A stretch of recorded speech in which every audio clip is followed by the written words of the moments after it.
Get ready for the feature presentation. And now, he's my daddy, Marty and Friends, and his best buddy, Stewart James.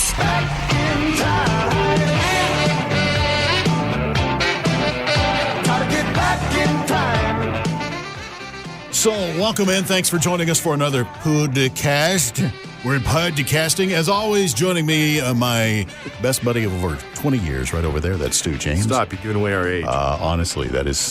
That's scary. Used to think it would, sound cool, you know what I'm saying? Who would have thought we went to elementary school together? And here's the stranger thing, and I'll move on to our topic, but I've worked with this guy for over 20 years, daily, for the last 20 or so years of my life almost. It's special and sad all in the same way. All right. Thank you. I appreciate that. Let's get on to it. The Bird Box movie phenomenon. Now, if you haven't seen this yet, this is the Sandra Bullock film that the first strange thing was Sandra Bullock doing a film that was just on Netflix, her being a huge star. I mean, at first it was kind of shocking. Well, this just goes to show you, I think, the power of Netflix and how dominant it's going to be in the entertainment industry for the fact that they can get an A-list artist now to do a movie and it goes straight to Netflix. It's hard to find anybody that doesn't have Netflix these days, isn't it? It really is. And I'm still old school Netflix. I still get the DVDs. I never went Blu-ray.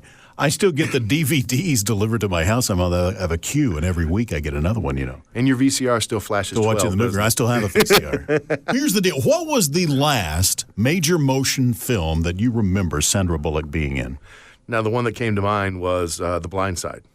Yeah, you should But know. she's done a few since then, even. You got the Oceans film she did. Yeah, she did the Oceans film, and I saw that. I actually went to the theater and saw that, but I just forgot about it. It was a good film. It was okay. I mean, it wasn't blockbuster, but it was okay. But when when you talk about this, the first one that comes to mind, of course, is her blonde interpretation in The Blind Side, and then she also did a couple of movies with who's the comedian? Melissa McCarthy. Yeah. Oh, I did see that. I remember that one. I did. I don't know the name of it. I can't think. That's how sad it is. This movie's not sad. Don't get me wrong.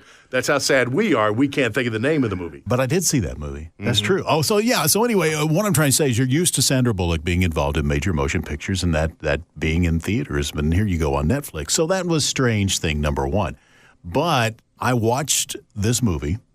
I'm not going to give the movie away for those that have not seen it. And here's the deal. I think I'm the only one who hasn't seen it. Yeah, I've seen it. You haven't seen it. I will say this. It has to do with being blindfolded, and that's all I'm going to give you about the movie in particular. I think everybody knows that.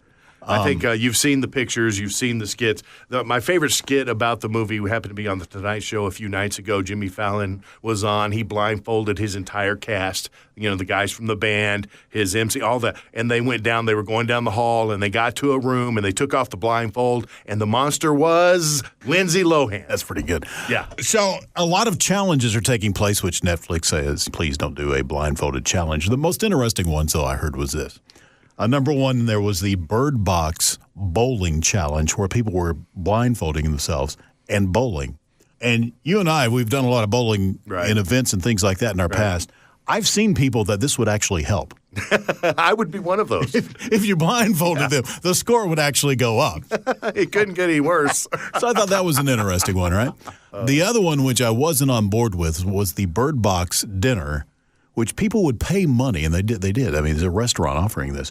Pay money to be blindfolded and serve dinner, which is crazy. Why would you? There's no way. I've got to see what I'm eating. I'm sorry. I have to know what I'm putting in my mouth. Because if you have friends like you and I have, us being in that category to each other, I'm afraid somebody would slip something in, like it would become a fear factor. Kind of thing where you're eating something you don't exactly know what it is. You tell them, hey, this is noodles. Yeah, and it's worms. Yeah, that would be bad. Crazy stuff. Yeah, but people were doing that. They were paying, and I don't know how you get your food on the fork and all that kind of stuff. But anyway, it was a thing going on, and people were paying money for it. I don't understand it, but there's all these challenges going on. That was two of the more interesting ones. See, I'd be mean. I'd serve you peas and give you a fork and not tell you how to get them on the fork. You'd spend a good 30 minutes just trying to get that first pea in your mouth. The Bird Box Dinner Challenge would just be special for those watching. Yeah, exactly. Not necessarily for the person doing it. You're listening to the Marty and Friends podcast. I'm Marty McFly.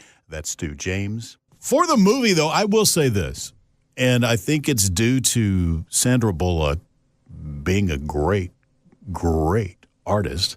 the movie's good as far as the acting goes in the movie. Now, isn't John Malkovich, isn't he in the movie as well? Yeah. So, I mean, you got some big names in this film. Here's the way I explain this movie. It is a thriller, a little bit of a drama, but a thriller with a dash, just sprinkle. Like when they say sprinkle a little salt in it or something or other, you know, a sprinkle of horror. Okay, I'm out. I don't like spooky movies. I'm out. It's just a sprinkle, though. I don't care. I don't go watch any spooky movie at all.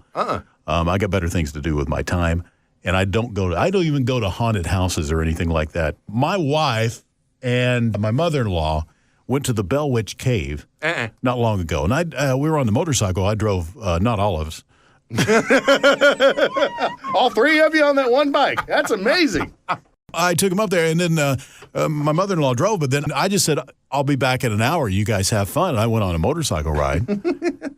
I'm like, I mean, I grew up around here. Right. Both of us did. Right. We've heard the stories about the Bell Witch Cave. I have no reason to go in there. There's nothing good. Nothing good can happen in that cave. So I'm with you with that. That being said, it's not really a scary movie. I said a touch of horror. It's not really a scary movie, though. Oh, it's still that touch. It's got that touch.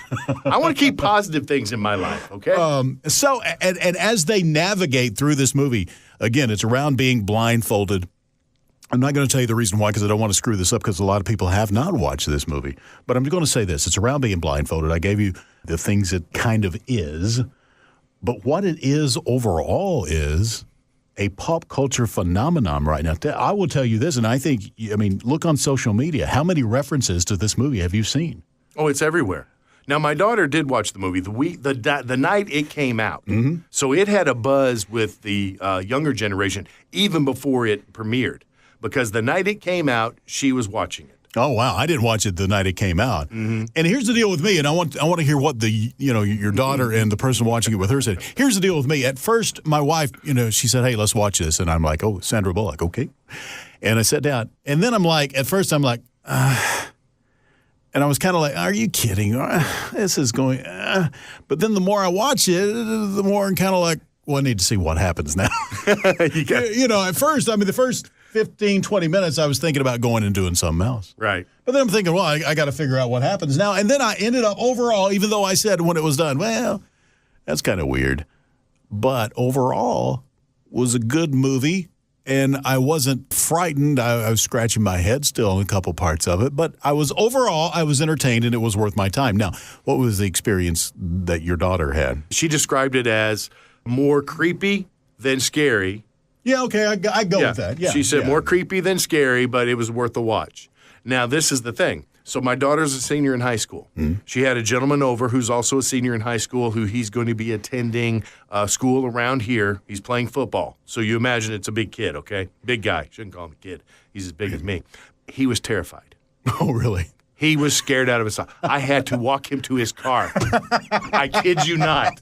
I had to walk him to his car. I heard stories back in the day of people watching things like Friday the 13th and Nightmare on Elm Street to say not being able to sleep. Or they didn't want to get into the car, they want to walk to the car.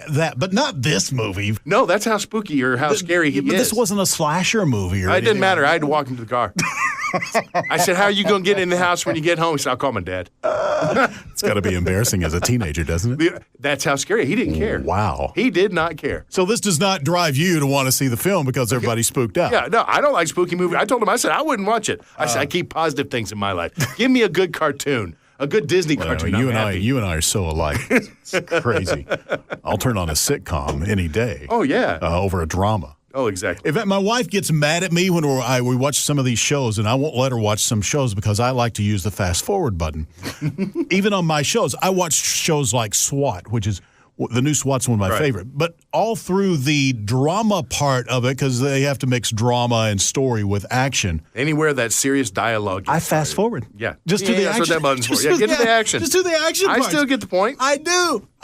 And she hates it, because that's why she would want to watch it for the other part. Yeah. So there's only 2 or 3 shows we can watch together, and I let her watch hers and whatever. But with this movie, overall, I thought Bird Box was entertaining. Again, Stu or I, neither one will like scary movies. You'll end up watching it eventually. Probably at some point. I like this movie, so I'm not going to say it's the best movie I ever watched. No, I'm not going to say I liked it more than Sandra Bullock in Ocean's or The Blind Side. Nope.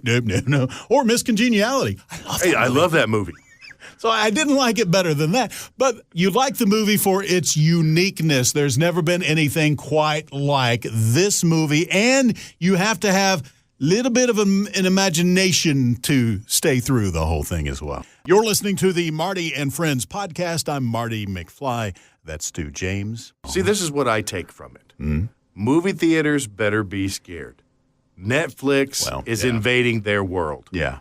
If they can premiere a movie of this size, because this could have went to the box office, I think it could have done, gangbusters.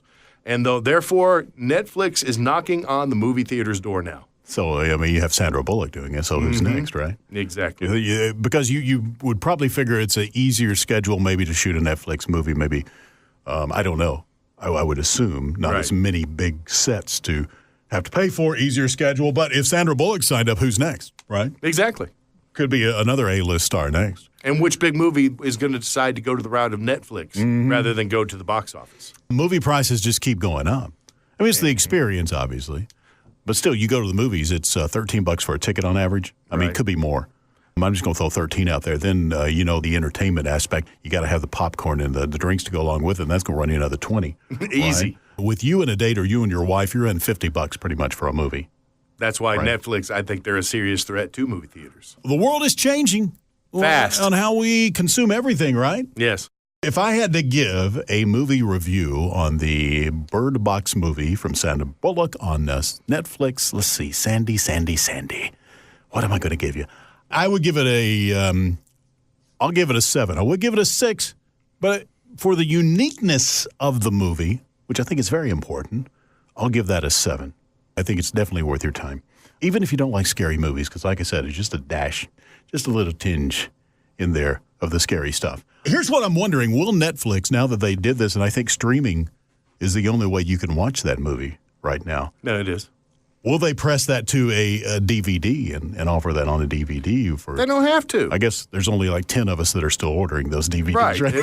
You and the other 9 people who are still, looking for the 8-track tapes. I have a movie room, and I don't have it. I mean, I've had it for years. You don't have it wired for streaming. No, I don't even know if my projector could handle that I could HD quality. Yes, might blow them up. I could hook it through the computer and then hook it to the screen. I guess that would work. But I'd assume that is failing as well, dwindling down as well as far as people. But listen, Redbox is still doing well.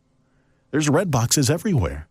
So I'm not the last of the Mohicans here watching DVDs, because these Redbox machines will be disappearing. If not, and they're not. No, but you're going the way of the buffalo. I hate to tell you. You should have saw me the other day. I was at a Redbox machine and it was raining outside, and the screen would not work correctly. It was like, and I was determined to make it work. So I almost have a bruise on the end of my finger trying to push it so hard, and it wasn't having it. You know what I'm saying? It was like I was trying to work Chinese arithmetic on there. Yeah, they're not that pressure. It was like I was drawing on the screen. Yeah. I finally gave up and just went into the Kroger and got my stuff. Because, at some point in time, you're looking foolish out there. How long is he going to stand there before he figures out it's not working? Somebody behind you just wants to yell, "It's a Redbox, stupid!" They don't understand that you're having trouble with the actual mechanics of the machine. They think that you're that idiot that has no idea how to use Redbox. Yeah, how to make it work. Like that person that pulls in front of you in the drive-thru at a McDonald's. And evidently, they have never been to a McDonald's in their life ever before. Well, McDonald's is bad about changing that menu. Because they take 10 minutes to look at the menu. The McNugget meal has been a number 7, a number 12, 11, now it's 6. And I've been there so much I can almost telepathically tell them my order from there, and they'll know. But it's like that. But anyway, there's still a lot of those machines around, so the DVD is not dead yet. But I do think in the next 5-6 years, I think you'll start seeing that dwindling hugely, even in those numbers of Redbox machines. It will go to streaming. And I think you're right on the A-list stars doing more Netflix movies, because let's face it, A-list stars are now doing more of the TV shows on HBO and different formats now. It's just a matter of time before the major studios start signing deal with Netflix to release their new releases on Netflix first before they go to the theaters, because there's less money involved for the studios to just get that digital copy out there to Netflix rather than having to put it out to all these movie theaters. yeah, it's going to be a changing world. And then you have to decide if you're going to stream it, right? You have to decide, well, am I going to stream that into my television or am I just going to watch it on my phone? Am I just going to enjoy it on my phone? I might watch Bird Box on my phone. That might be, if it's small enough. You know what? I will leave everybody with this thought. I'm glad you said that. If you are worried about this movie being a little too spooky for you, I don't think it is. But if you're worried about that, as Stu is, watch it on your phone. How spooky can your phone be? Honestly, how much can that get in your head when you're watching it on your phone? For goodness sakes. I turn you off. Turn you off. I don't think it's going to. I think it'll be much better that way, right? Oh, exactly. So we're going to, by the way, thanks for joining us for this podcast. Check out the other podcast. My name's Marty McFly. That's one of our best buddies ever, Stewart James, right over there. Thanks for joining us.